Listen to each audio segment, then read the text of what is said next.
Hi, everyone. Welcome to episode 5 of C3 Crystals, Cauldrons, and Cocktails. We're going to be talking about divination today, specifically pendulum readings, which one of our listeners, Tanisha, requested. So there's actually going to be probably many episodes over the course of this podcast on divination methods because there's so many of them and so many different ways to do them. And we would love to hear how you all do them as well. First, though, what cocktail are you drinking? I'm not drinking a cocktail. I'm actually just drinking my lemonade that I made for Beltane.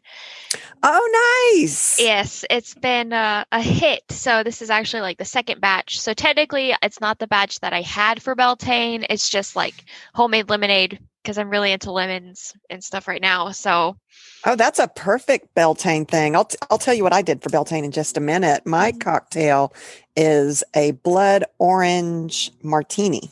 ooh, that sounds really good. And I'm still traveling. I'm at my friend's still out of state, and she is having a pineapple cosmopolitan. Oh, So I will post a picture of those. that sounds really good. But tell me more about what you did for Beltane. I didn't do that much. The only festive things that I did was make lemonade. I made a lemon cake Oh, yum. and brownies as well. So it was more around the food this year, and maybe next year I'll be able to do more. But we went to my husband's parents, so the in-laws' place, for their Easter that Sunday. So I celebrated Beltane Saturday. And so we kind of did something before we left. So we made the brownies and the lemon cake and the lemonade, and we kind of celebrated a small, like, little thing before we left. That's awesome. Up Yeah. here where we are, we did a little bonfire at one of my friend's house. And I'm the only one of that group that's a witch, but they openly welcomed me and asked me questions about what does that mean? And, we sat around the bonfire. So it was a very nice Beltane celebration. That sounds nice. It sounds relaxing. Mine was Mm-hmm. more go, go, go, I gotta leave. And yours was just like bonfire. Mm-hmm. Yeah. Yeah. Okay. So what is divination? It is a way to search for guidance or insight with questions. The dictionary actually has it says it is the practice of seeking knowledge of the future or the unknown by supernatural means, which I thought that's a pretty good definition there. Mm-hmm. Sometimes it's seen as, quote, fortune telling.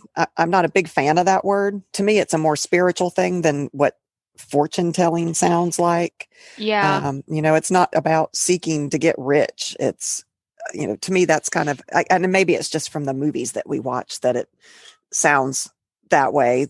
But yeah, I think it's more spiritual than that. It's a means of contacting spirits to gain answers to some specific questions.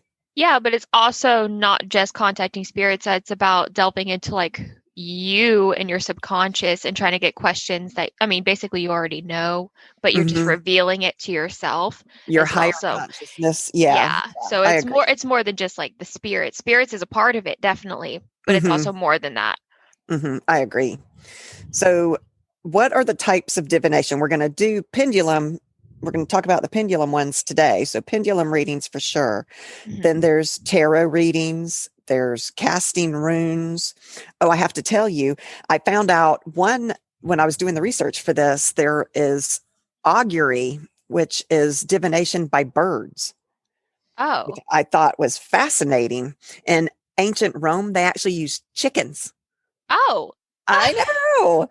They would have specially raised chickens that they would scatter the seed for. The priests would scatter the seeds, and depending on how the chickens ate the seeds was a portent for how good or bad a battle was going to go. Oh. And there's this story about a naval officer back in the Roman times who decided, based on the weather and all of this, that he wanted to go and attack the enemy that day. And so the priests were like, well, okay, but we got to check with the chickens first. And so they scattered the feed, and the chickens were like, we're not having it. No, we're not going to eat it today. And this made the naval officer so pissed off that he threw all the chickens overboard into the ocean and drowned them. No. And attacked anyway and lost terribly. And so when he got back, he was tried not for losing the battle, but because he threw those sacred chickens overboard. And then he was banished and he died soon after that. Oh my gosh. Okay. Don't be messing with those chickens, man. Yeah, I need to go get me some chickens, label them as like sacred chickens, and throw feed to see how my day is going to go. Mm-hmm. Yeah, I found that interesting. Some other means of divination by birds are like to study, how you see the pictures of the birds and they change in flight and how cool they look. Yeah. That there are people that can read those patterns. There's also something called Ogham readings, which we'll have to do. It's a Celtic thing. Okay. We'll have to do a topic episode on that too. Mm-hmm. Reading tea leaves. We've all heard about that. Mm-hmm. Bone readings, water scrying, numerology, which I feel like you would probably like numerology. Probably. I know what it is, but I haven't like done any more research or anything about it to fully understand. So yeah, just knowing you and having it do with numbers, I think that you would probably like it. Yeah. There is automatic writing. Mm-hmm. There's Ouija boards, which we've all heard of. Yes. And seances. They also, another Roman story that I found, there was divination by bread. Bread. Yes. So in the Greek and Roman times, if you fed these people, I guess if you're trying to figure out if one of them was a thief or guilty of something, you made them all eat this bread. Mm-hmm. And anybody who choked on it, didn't like it, or got sick from the bread were guilty of whatever the crime was that they were trying to solve. Oh. I know. Interesting. What if like somebody was like allergic to like the wheat or like? Good question. Or what if someone else was like, ha ha ha, I'm going to poison this bread. Yeah. So, Yeah, like poison it or just put something bad in it so they vomit or something. Yeah. And then they're like, oh, they're the guilty one. Yeah. Also, another means that was used in the olden days was with pearls, which I thought was fascinating. These are the only gemstones that are created from a living creature.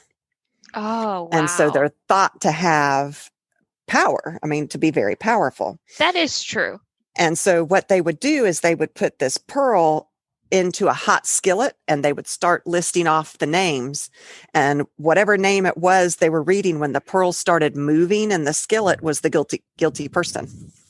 Oh, but I mean, that also plays in with like the hotness and like just like science. Yeah. Yeah. Interesting though, right? Yeah, that's very interesting. I don't know if you had any other types of divination that you would come across. And there's so many out there. I did. So there was a lot of talk about tarot, but I didn't really delve deep into any of that because my main focus today was pendulum divination. Mm-hmm. We'll do a whole thing on tarot cards, probably several, because I'd like to talk about like the arcane cards, the arcana, as well as all the other different cards and the meanings, and it would take hours and hours to go through an entire deck and explain what each card is. So we'll have to split that up maybe by the arcana card, the major arcana cards, and then maybe by the suits. I don't know. We'll have to see. Yeah. But pendulum divination, when I do pendulum divination, I use a pendulum board. Mm-hmm. Which has the yes and the no and the maybe. And I don't remember what my board has on it. Unclear. I can't remember what all it has, but it's already pre-printed. Mm-hmm. And I actually get a lot of mine from Dragoncraft Creations on Etsy. They're the company that we're working with to try to come up with our merch. Mm-hmm. Which, speaking of which, if you all have any ideas for t-shirts or merchandise or whatever, let me know and we can see if we can get that company to work with us on some of that. Yeah. But they have pendulum boards and pendulums, and I like a lot of their stuff. So that's where I get my stuff, and I use their boards. Mm-hmm. But a dowsing pendulum is typically a rock or a crystal that hangs on the end of a string or chain. So that's what we're talking about when we're talking about pendulums. Mm-hmm. I mean, I think we all can envision in our head what a pendulum looks like. Yeah. There are different types of rocks and crystals. I mean, it doesn't even have to be a rock or a crystal. It could be a charm or something. You can make one out of something that's important to you. It could be something from nature. You could find something that meant a lot to you in nature that you've had a connection with, that you picked up, and you use that to make your scrying pendulum with. Yeah, along in my research, one of the things that were very important were connection to you and like with you and your pendulum. So it could be something as like absurd as like a string of your hair with a wedding ring on the end or Oh, anything yeah. like that. Like, and then another one that was really famous was your hair and a dried orange peel. Oh, interesting. Hmm. I wonder what the orange peel means. They didn't say in my research, but it was very intriguing because the pendulum has to be weighted. It's an object Right. on a string that is weighted at the bottom. So anything that's heavy and anything that's significant towards you or the individual helps a whole ton. So So maybe if an you can use lemon peels. yeah, I'm into lemons right now, so I could use the lemon peels. You know, I have a lot of those. Yeah. So yeah, I just thought that was really interesting. That is fascinating. I looked up the different types of rocks and crystals that you might want to consider Hmm. in your pendulum. Just use the one or the thing that, like you said, you have a connection to, a feeling to. Hmm. But like lapis lazuli, which is one of my favorite stones, and I know you like to say the Yeah, I word. love to say it, but It harmonizes the mind, the body, and the soul. It clarifies thought and promotes honesty and deep inner knowledge, which would be perfect for a scrying pendulum because you're looking for clarity and knowledge.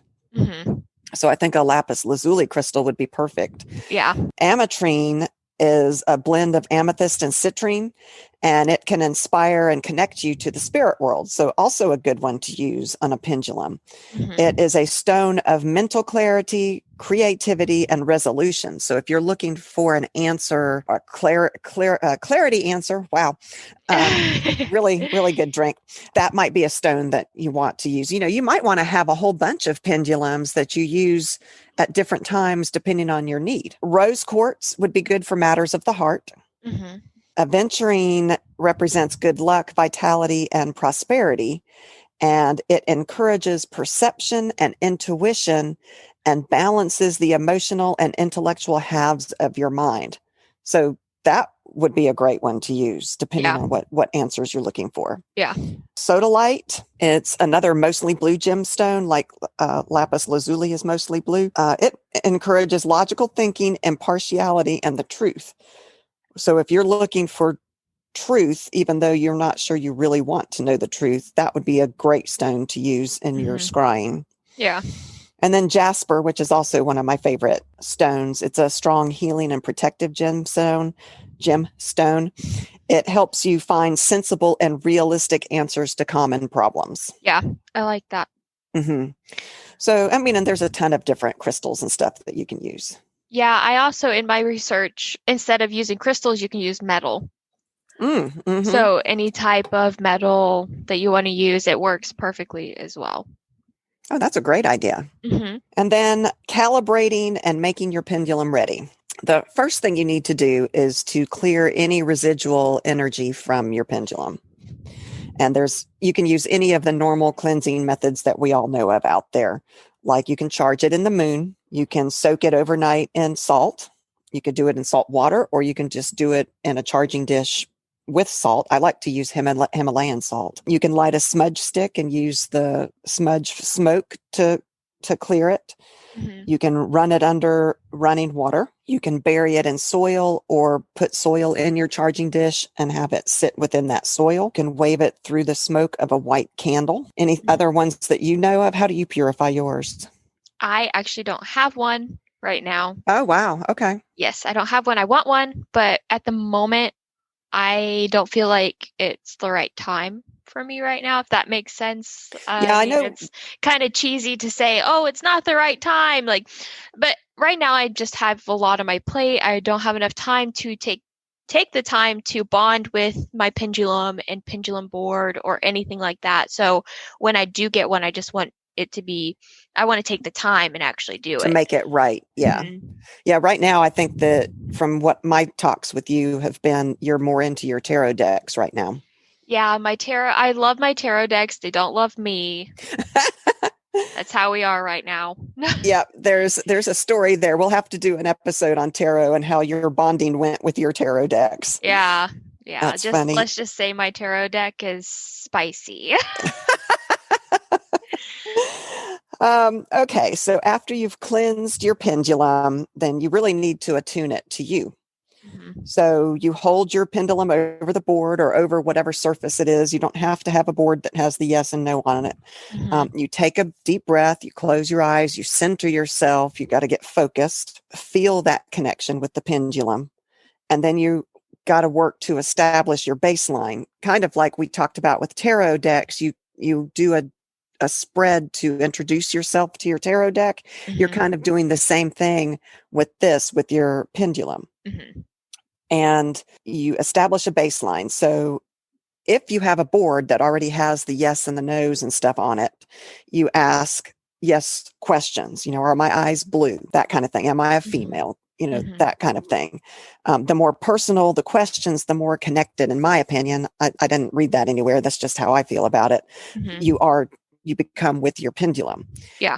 If you don't have a board, then you have to ask these questions and watch which way it swings to determine what it feels yes is. Mhm. So that then you'll know, okay, anytime it goes that way, it's telling me yes. And then you do the same with no questions. Mhm. And again, the more personal you get with it, the closer a tie I feel like you get with your pendulum. Yeah. It's all about that connection. Mm-hmm. Mhm. And learning what it does. Mhm. You have to learn which way it's going to go and how it turns. You're learning each other, I Yeah. think. Yeah. But you got to be real careful with the questions you ask. Like, I'm a blonde, but I dye my hair blonde. Mhm. So if I ask if my hair is blonde, that might not be the best question because I'm naturally closer to brown. So it might confuse it and, Mhm. might not give a good answer. So be very careful. Make sure they're absolute questions when you're looking for those beginning yes and no questions. Yes. And then did you have anything more on the attuning process? Not really, just that it's dependent on the individual. Everybody Mhm. does something different and everybody Mhm. connects to their pendulum different in different ways. And it's important to have that connection because that connection is always going to allow you to have consistent results because if you're not connected, then it could say something and you interpret it another way. They could be So it spicy like your tarot yeah, cards. spicy. That's one way to put it. Yeah. Yeah. I mean, I think even before you get to the point of asking the yes and no questions, you can spend time just holding it, Hmm. feeling it in your hands, gaining a connection that way. Yeah. You don't have to jump straight into using it. It might take you a couple days, a couple weeks even to feel comfortable before you are ready to actually start engaging it with the practice of divination. Hmm. So once you are ready, you begin, you make sure again, it comes down to in your mind's eye, that clear question that you're looking for. You breathe, you focus. Topics can range from anything, locating a missing object, deciding what to wear on a date, choosing what field of study to follow, uncovering your hidden feelings. To me, that's more what divination is for, at least with the pendulum, is like you said, your inner spirituality. Hmm.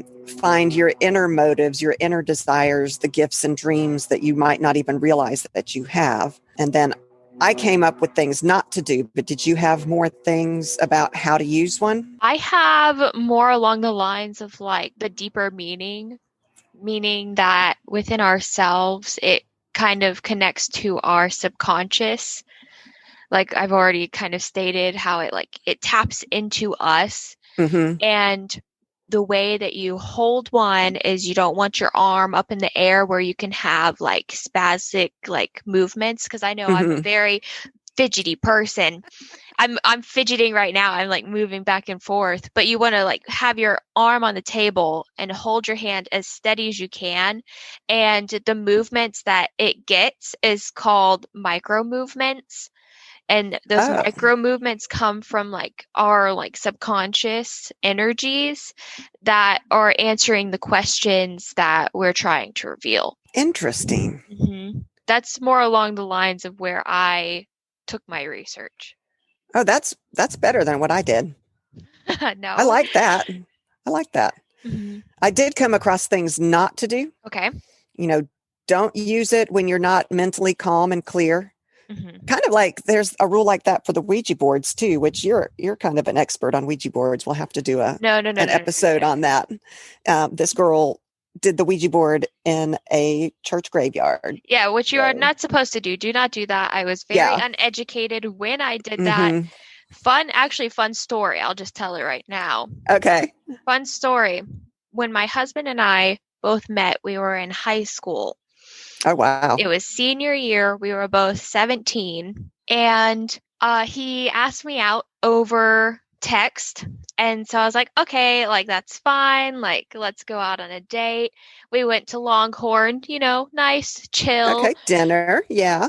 but while we were trying to make conversation during the date, he goes, oh, like, have you ever played with a Ouija board?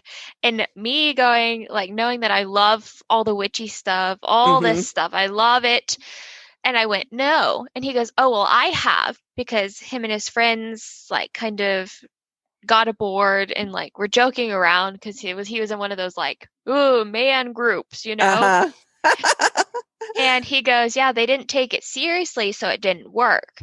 And he was really into it. He was like, I really want to take it seriously. And so I was like, sure, why not? Dumb, me being dumb. And so after our date at Longhorn, we were like, okay, where can we get a Ouija board? So we went to, obviously, Barnes and Noble. And we bought a Ouija board, and we were trying to figure out where to go. But you would think that with me being me, I would look up some rules and like Yeah. restrictions and regulations that you should Um, know before you do no, it. knowing you, I'm not surprised you didn't. Well, I didn't. And we drove by this graveyard, and it was like at this old church, and I don't know if anybody attends that. I think it's like pretty run down. Nobody goes there anymore. It's in my hometown. And so you're like, oh, okay, cool. Like we'll just go, we'll go sit in the parking lot. And we got out of the car and we unboxed everything and we sat like literally right next to the graveyard. It's like a small little graveyard. And so we were doing it, but he goes, which was pretty smart of him. I'm not sure if this is one of the rules. Pretty sure he made it up. But he goes, you have to circle the board and ask for only good spirits, right? Okay. Not sure. I haven't done any research on that part. So whatever his intention was to only bring forth good spirits. Okay.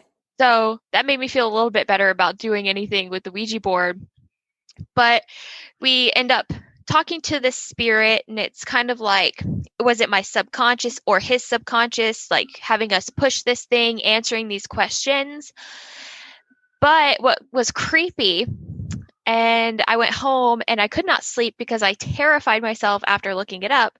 What was creepy was it kept the planchette, Yeah.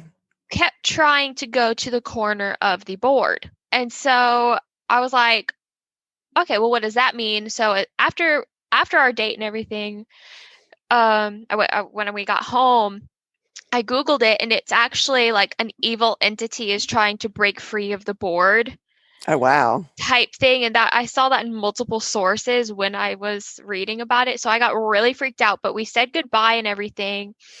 And we actually had to rush out of the church parking lot because we set up in an anthill. Oh, no.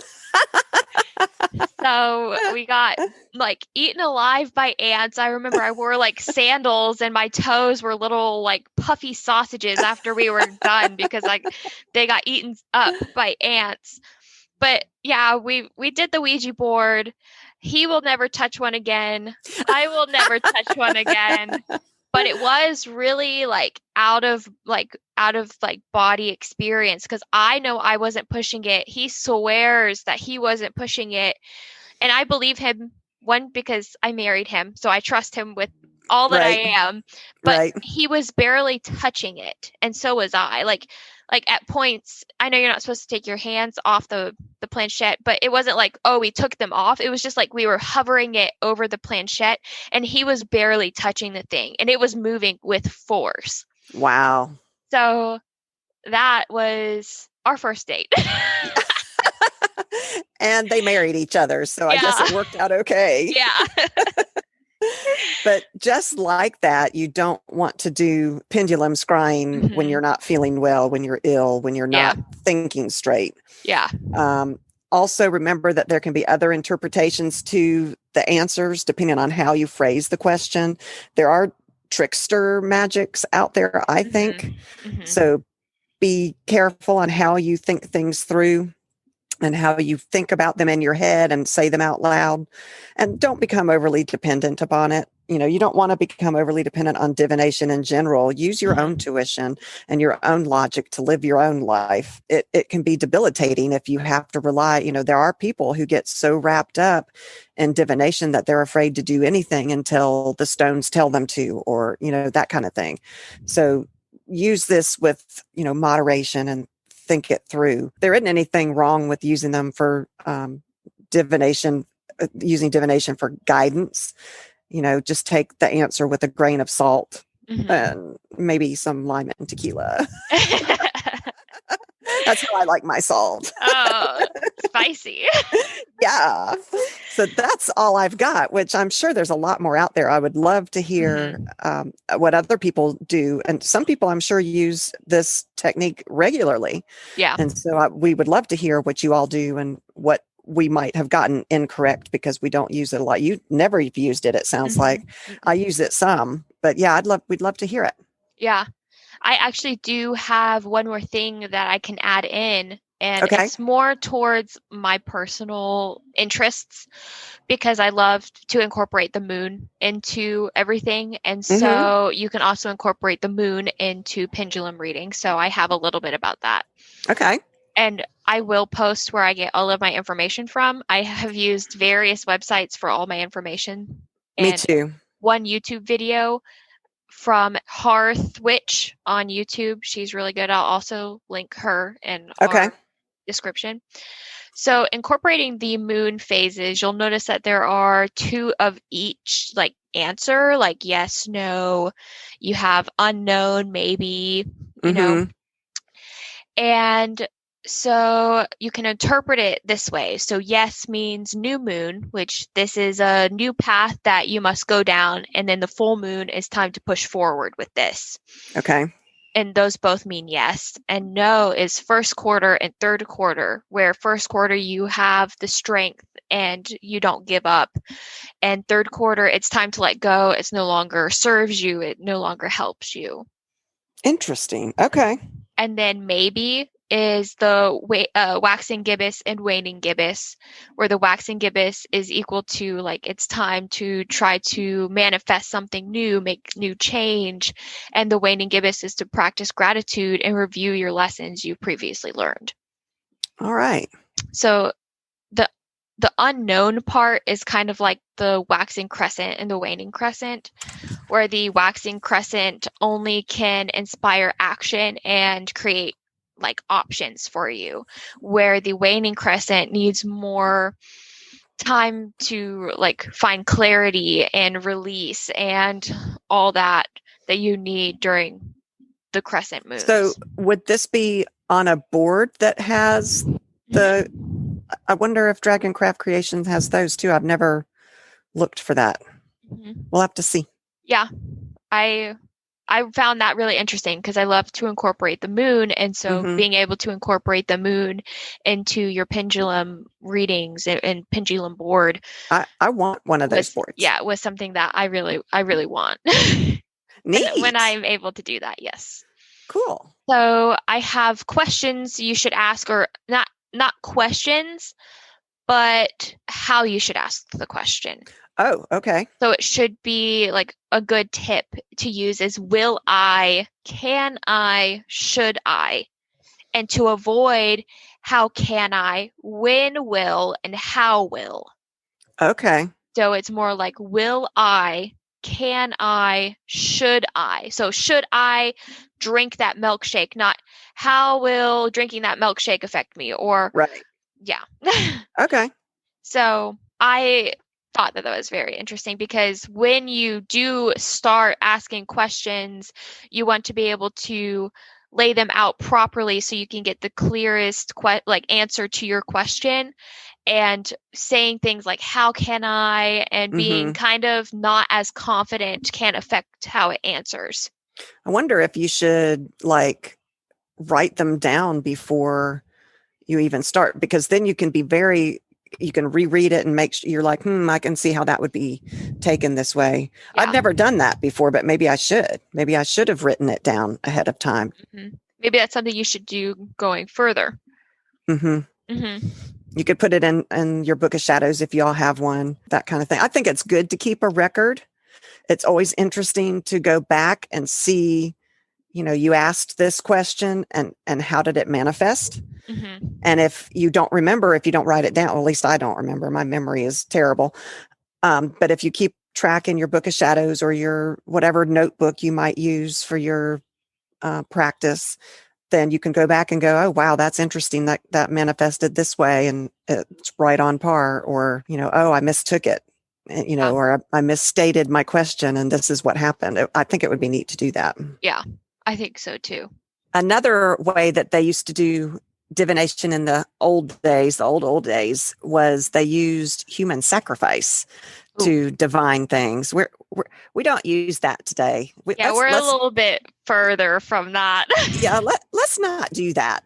But what they would do is there's several ways they would do it. Like they would study the organs of the animal or the human that they sacrificed, which I think the Vikings did that. They would study the entrails to, just like you're kind of reading tea leaves, except for it's with the thing that you sacrificed.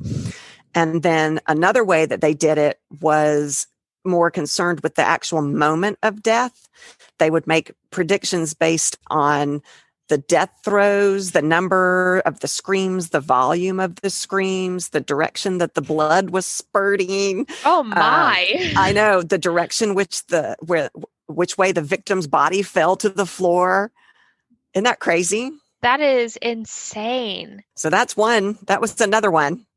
I don't know that it's still practiced. I hope it's not still practiced today. Yeah. And then there were some more. There was one called Divination by Stomach Rumbles. It's called gastromancy. And there was some woman who was really famous. I don't remember if I think it was in the Renaissance time. And these scholars would translate the gas noises in someone's stomach as to what it meant. Yeah. Oh, wow. Yeah. The lady that was really famous. Yeah. It was in the Renaissance, I think. It was Lady Giacomo Radogina. And she was a prophetess that used gastromancy. Wow. Yeah. Weird. I think the only thing that my intestines would say is I'm eating the wrong foods. That or I'm really hungry. Feed me now. Yeah.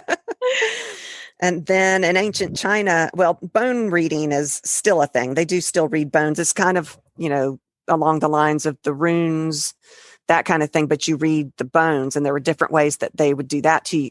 You could actually write your questions on the bones, and then they're heated up until they crack, and then the seer or the prophet or whoever it was reading them would interpret the pattern on the size of the cracks and the chunks that broke and that kind of thing. And then there was also in Scotland way back in the day, they would read bones like the shoulder bone of a cooked animal. Oh. But first you had to get all of the animal flesh away from the bone, but you couldn't touch that bone with any kind of iron. So you couldn't like scrape it with a metal spoon or a fork or anything. You had to use, I guess, just your fingers or anything. I guess you could use branches or something. And then they would read those that way. Yeah. I mean, I'm more interested. I mean, to me, that's fascinating, but I'm looking forward to the tarot and the runes. I do like the idea of throwing runes, and the tea leaves. I would love to know how to read tea leaves. Yeah, me too. And this numerology stuff that we were talking about. Mm-hmm. And the automatic writing, I don't know exactly what that is, but we have to do research on that. Yeah, we should do episodes if y'all want to see or, listen to any episodes. Yeah, because you guys can definitely see our episodes. That would be really, really cool if you guys reached out and yes, and let us know what you guys want to see. Yeah, thank you to Tanisha for recommending this, and I know she wants more that deals with contacting the spirits and that kind of thing too. So we'll do more of those as well. But let us know what y'all want us to talk about. Yes, please. So you guys can check us out on our social media at C3 Witchy Podcast, or check out our website, c3witchypodcast.com. There you will find our episodes and links to our social medias, as well as our link to our Patreon. We've also been having a hard time getting our Apple Podcast set up. Yes. Because something happened internally with our account. So you guys won't be able to search for us, find us until we get it resolved. We're been working on it. Yeah. I feel like we're close. We're getting there. We can see the light at the end of the tunnel, but we're still a little bit a ways from it. We're trying to get it up and running, but you will know as soon as we get it up and running. We'll post on our social medias that our Apple Podcast is up and running, and y'all can go and listen. Yep, that sounds good. Yes. So thank you so much for listening. See you next week.